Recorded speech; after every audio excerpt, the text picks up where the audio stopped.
મેલડીએ કોઈ દી કમોતે પારકા ગામના સીમાડે મરવાય નથી દીધા સાહેબ.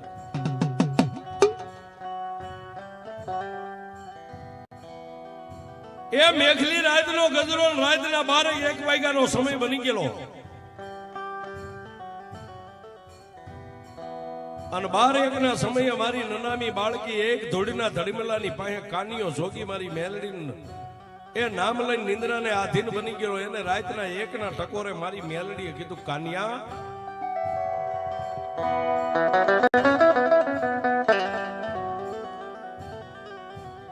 જાગ બાપ. અને તેથી કાનિયા જોગીએ મારી મેલડીને એટલું કીધું કે મારી રાતના 1 વાગ્યાના ટકોરે તારે મને જગાડવાનું કારણ. અને તેથી મારી દાદા માવજીના ભજનની દેવી મેલડી એટલું બોલી કે, હે કાનિયા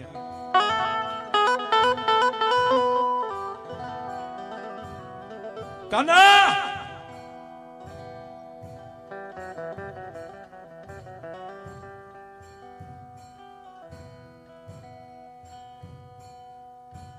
સાંભળ મારા ભેખ.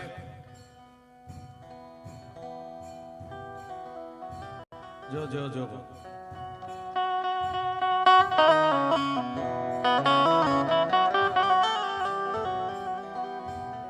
એ કાનિયા કાલનો દી ઉગે એટલે તું મારી મેલડીના માંડવા માટે પૂજાપો લેવા જવાનો છો ને બાપ. સાહેબ કાનિયા જોગીએ રાતે માતા મેલડીને એટલું કીધું કે માડી કાલનો દિવસ ઉગે એટલે મારા ગામની માલપાથી કોઈ ખેડૂનું ગાડું માગી અને મારી મેલડી તારા માંડવાનો પૂજાપો લેવા માટે હું ધોળકાની માલપા જવાનો છું બાપ. એ સાહેબ દેવ શું કરે અને દેવ ક્યાં ભોગાડે ને ક્યાં દેવ લઈ જાય ને ક્યાં દેવ ભોગી જાય, પણ જેને દેવ માથે શ્રદ્ધા હોય એના માટે છે, બાકી બીજા માટે નથી સાહેબ. તેથી રાતના 1 ના ટકોરે મારી મેલડી એટલું બોલી, કાનિયા હાંભળ, ધોળકાની માલપા કાલ દિવસ ઉગે ને ગાડું લઈને તું મારો માંડવાનો પૂજાપો લેવા જવાનો છો કે આમાં? કાનિયા હું મેલડી તને ના પાડું છું, ધોળકાની માલપાથી મારી મેલડીના માંડવાનો. તેથી કાનિયા જોગીએ માતા મેલડીને એટલું કીધું કે માડી હવે ધોળકા સિવાય બીજું કોઈ શહેર નજીક નથી, હું તારા માંડવાનો પૂજાપો ક્યાંથી લાવું બા? અને તેથી મારી મેલડીએ કીધું કે, હે કાનિયા વિરમ ગામનું નામ સાંભળ્યું છે ને? કે મારી નામ સાંભળ્યું છે પણ જોયું નથી. કે તો કાનિયા હું મેલડી કહું છું, મારા માંડવાનો પૂજાપો વિરમ ગામની માલપાથી હટાણું કરજે. આજે હું મેલડી તને કહું છું.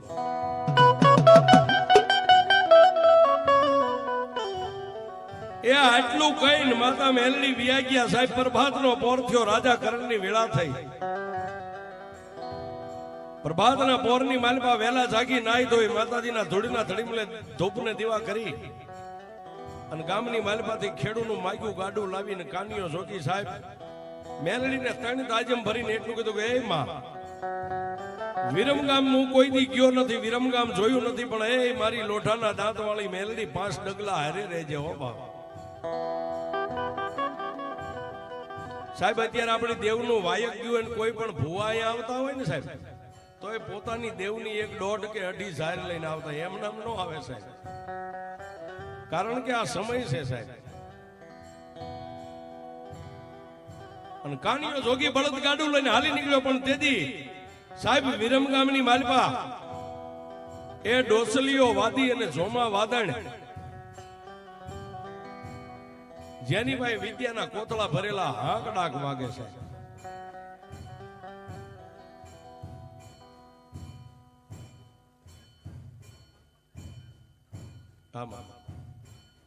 વિરમગામની માલપા ડોસલિયા વાદી અને જોમા વાદળ વે એવા વિદ્યાના ભરેલા ફરતા 25 ગામ સુધી જેના નામની હાક ડાક વાગે છે.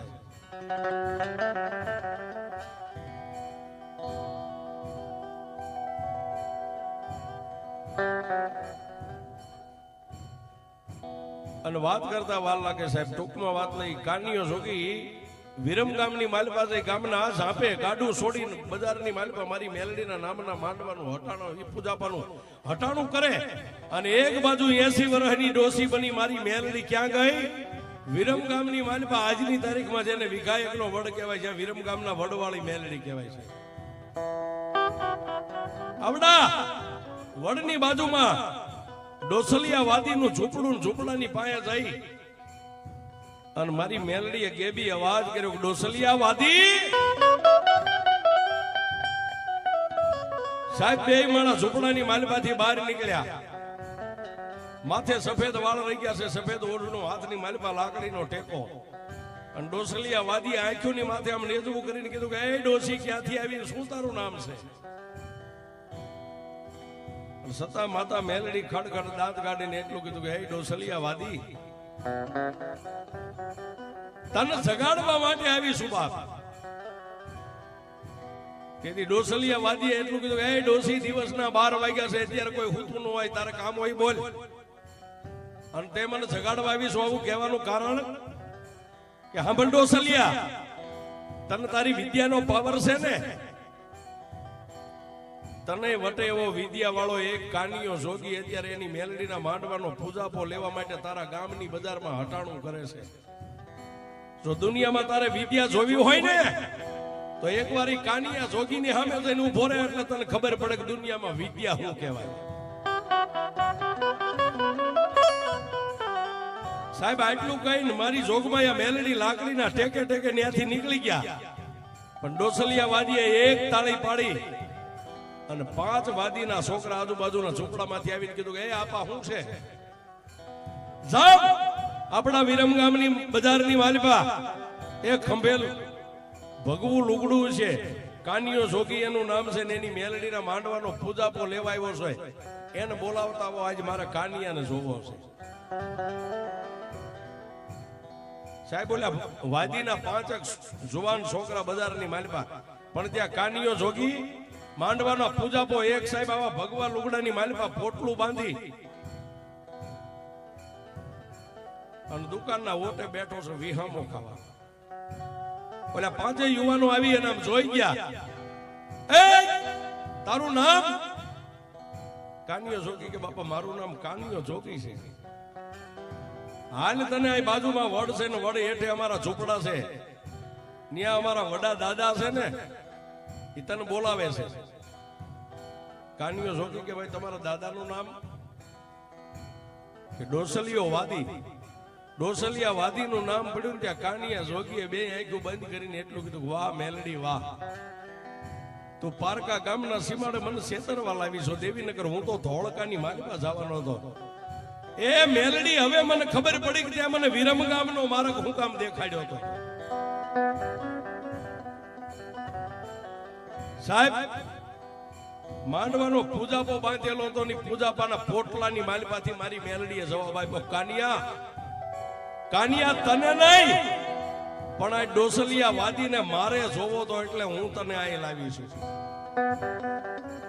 મારા પૂજાપાનો આ પોટલું રહ્યું ને ખંભે મેકી દે અને છોકરાની હારે મંડ હાલવા, હું મેલડી 5 ડગલા તારી આગળ છે. સાહેબ ઓલા છોકરા આગળ ને કાનિયો જોગી પાછળ ધીમે ધીમે ધીમે ધીમે ધીમે થોડેક આમ દૂર રહ્યો ને કે ડોસલિયા વાદીના ઘરેથી સાહેબ વાદી કરતા વાદળું વધે વિદ્યામાં.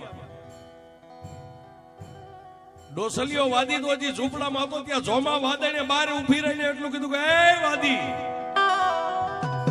વાદી આમ ઝૂંપડામાંથી બહાર નીકળો છો એલો કાનિયો જોગી આવે છે અને વાદળને કીધું તારી પાસે રહી વિદ્યા પેલા તું હાકેશ કે હું હાકું? બે માણા વિદ્યાના પડ્યા. એ સાહેબ મેલડી ક્યાં ક્યાં પોગી ગઈ છે વાત કરું છું. ત્યારે વાદળે એટલું કીધું કે પેલી મારી વિદ્યા હાકું સાહેબ.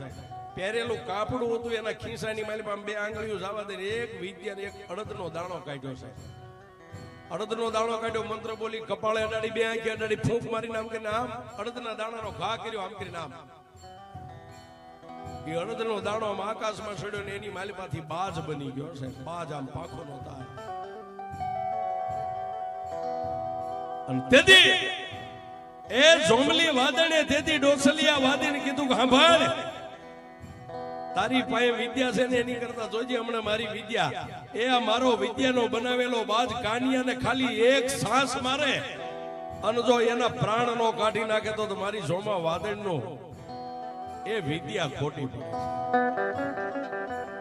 અને પાખુનો તાર કરીને આમ બાજ ઉડ્યો પણ કાનિયા જોગીની માથે આમ ઝપટું મારે અને કાનિયા જોગીએ માતા મેલડીને એટલું કીધું કે એ મારી નનામી બાળકી